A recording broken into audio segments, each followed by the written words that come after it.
Hello.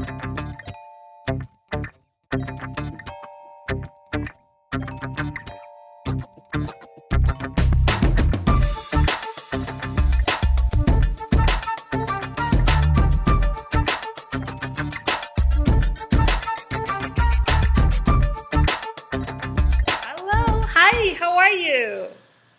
Have you clicked click? Yes, it's recording. I'll delete that part. Okay. Let's start again. Okay. I didn't Like, know. You usually count down, madame. I know, right? Uh-huh. Give me a second. Let me. One, two, three. I'm just trying to get my questions were up. Just want to get them up in front of me so that I stay on point. And let me turn down the. And I'm going Let to. me do the. Okay, you all set? I am set for you. Are you set look for great. me? You got your lipstick on. Perfect. For you all, you better appreciate though.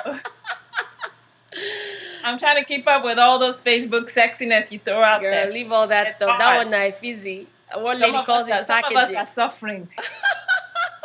If only you knew. You can see all the lines and stuff, and you're like, God, no. His You're mercy cracking me endures up. forever. Ooh, sexy me. Ooh, I'm balling in Vegas. Ooh, my sexy body. It's Ooh, all and your easy. what do you call it? Your car songs. I can sing. You know, just just for fun. Keep it up. I don't. You know what the thing is? I don't take life too seriously. I That's think good. what it is I just have fun. Life is too short. Right. You Well, know, it shows. I was a tomboy. This is the body I came in, and I don't really do too much except try to have fun with life. Except give us gazillion selfies. You should have your own selfies. Kim Kardashian has nothing on you. Yes. You are not know that. I just need her paycheck. She's actually coming here to do a speech. I know in Oakland I And saw I'm like, that. look at this chick. I was driving by, like, look at what is she talking about? Exactly. Absolutely. But Absolutely. anywho, no big deal. So Yes. hi, how are you? 1, 2, 3. We're gonna start in 10 seconds, right? Let me count down for you. The one, the only Miss Uduak. 1, 2, 3, 4, 5, 6, 7, 8, 9, 10. And of course my earring falls, but who cares? We're just gonna go with it. Hi, Why Uduak. not earrings now? Wait. Just fell. You're the host. Hi. Okay, excuse me. And since I'm going to be talking a lot of the beauty stuff, you really want your beauty game on. I know, right? Jesus Christ. Okay, here we go. How are you, Uduak?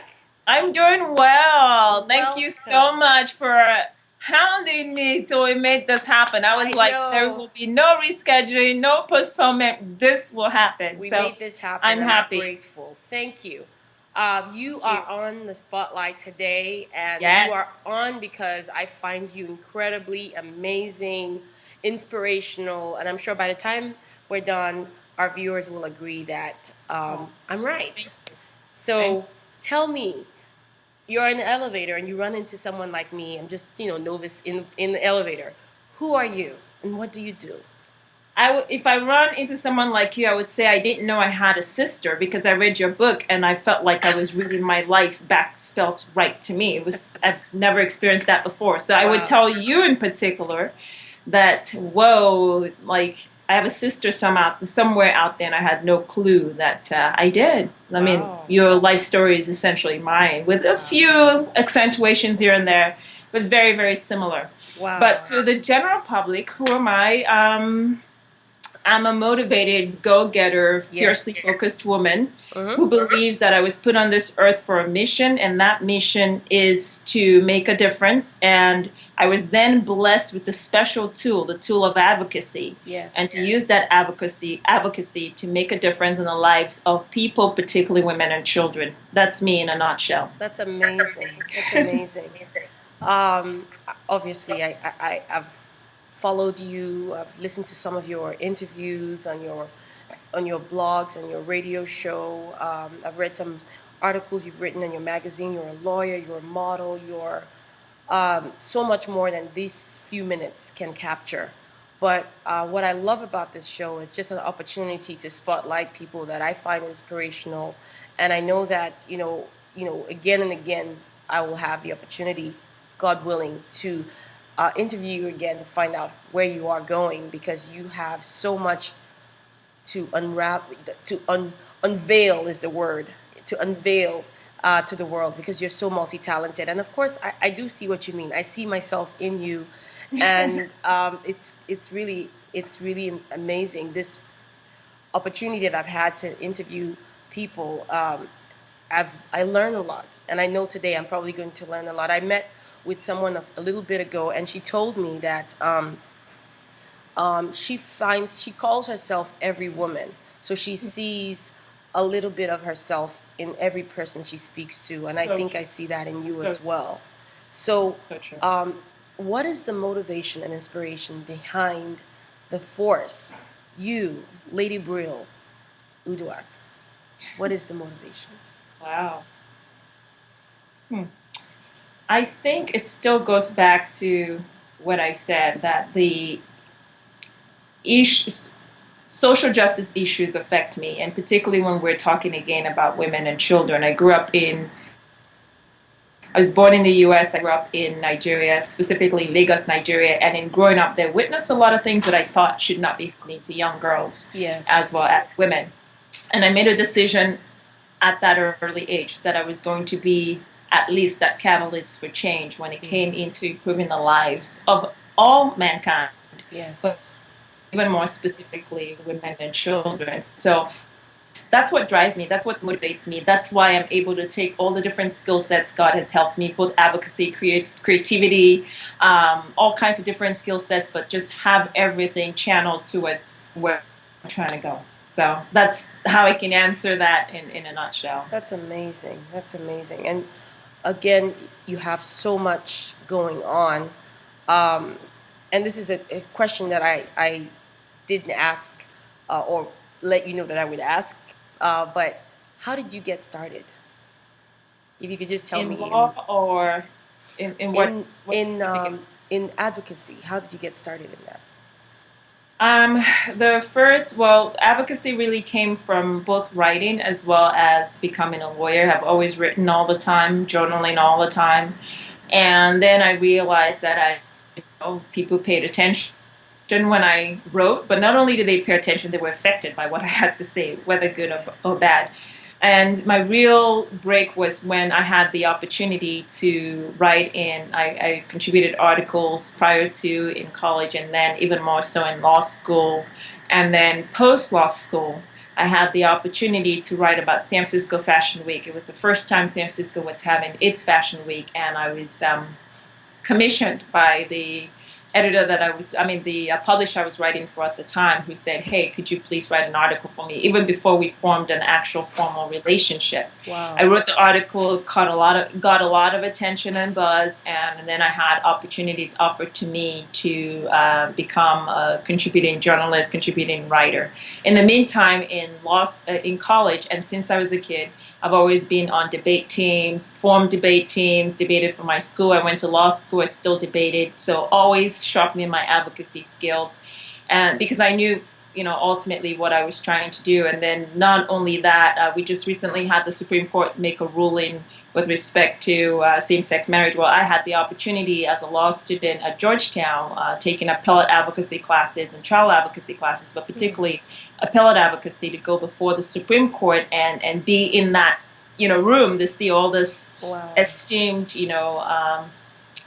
Supreme Court justices make decision. And part of my class assignment was to help prep and also grade the briefs of lawyers and attorneys who would be presenting before the Supreme Court. So it's always been sharpening, molding, and both on the journalism end as well as the legal advocacy end.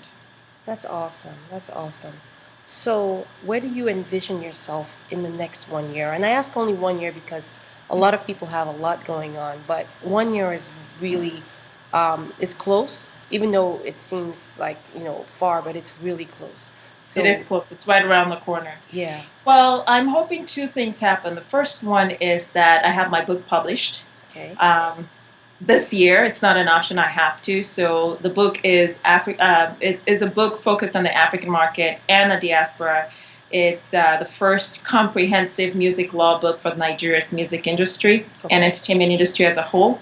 The second one is I have my eyes set on getting in front of the camera, being in front of the camera in the model capacity, but now in a television capacity, bringing some sort of legal show right here in the U.S. And so that's where I'm focused on right now. Now, it may not happen within the year, but that's where I'm setting my sights on. I want young African people across the globe, and certainly those in diaspora, to see that there's a face to law. We are told often that we are a nation or a continent, a nation specific to Nigeria, and then a continent of lawlessness, of people who don't, all kinds of tags. We lack the ability to be able to follow instructions, to be able to have a rule of law, and if we don't have the West intervening to teach us how to conform with rules and advance our societies, then somehow, somewhere, we just don't get it. We always need that help, and I need people to understand. No, we have the ability to have a society that basically complies with rules and laws to protect the weaker ones among us. And so I think I'm that brand ambassador, that brand spokesperson, and what better way to use my tool that I have, which is media, and in fact get in front of the media and start painting those brushes of what that looks like. So that's what I'm hoping happens in 2016, and I'm starting on the pace towards getting more in front of the camera, and hopefully, become a nationwide household name in the U.S. and then send that out to globally in my specific niche of law. That's what I'm focused on. I love that. So, one final thought or one final question. Someone's watching. She's young, or maybe it might even be a guy, and something you say might just make that person take a leap of faith and do what they were born to do. This is your opportunity to inspire one person. Go ahead. It has to be, I always say, and I come back to it, believe in yourself. There's no other way to say it. It always starts with anything that happens externally for us, whether it be our goals, our visions, our dreams, starts internally first. And that means that sometimes externally you're not going to have people validate your dreams. You're not going to have people believe in you. You're not going to have people see what you see. If you're a visionary, if God has blessed you with that vision of what is ahead, many times, 99.9% of the time, people won't see what you see. So you have the burden to believe and see it, and then now have the world see what you already see. So it always starts and finishes with believing in yourself. Wow. I love this, and I love you for saying that.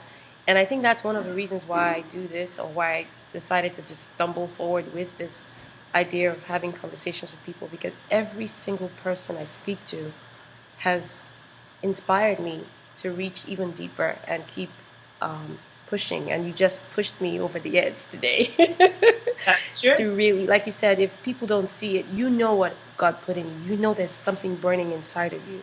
Yeah. And they may not see it yet, but you see it, and you know God has put that in you, and you have to bring it to fruition. Absolutely. And half the time, too, sometimes, in saying that, the road will be very tough. Sometimes it might come at a cost of all kinds of things, whether it's financially not being able to get where you want to go because you have that vision, that dream God has placed in your heart, and you can see it. But then it doesn't translate to being able to take care of some other needs you may need. Or it might translate, but then you're having to do more than you need to do, or you think you need to do, because it's just so much work to create what doesn't exist, or what exists in some remote places and people can't see. So it means that the good and the tough times and everything else, you need that belief to take you through it. Got it. Wow. I really appreciate it. We've got to do this again. Yes, we only scratched the surface. Yes, we're just getting started. Absolutely. And you have been our Lady Bro Woman of the Week at the time. So we have to have you come on and talk to our audience and tell us what you're doing. I always like to tease you about your online presence and everything else, coaching, writing, author. You definitely are slaying as well. Thank you so much. And you have a great rest of your day, and we'll be in touch. Thank you so much, Miss Uduak. Have a Thank nice you for day. having me, and I'm so glad we finally did We finally did it. Thank you so much. Bye-bye. Take care. Bye. Cheers. Cheers.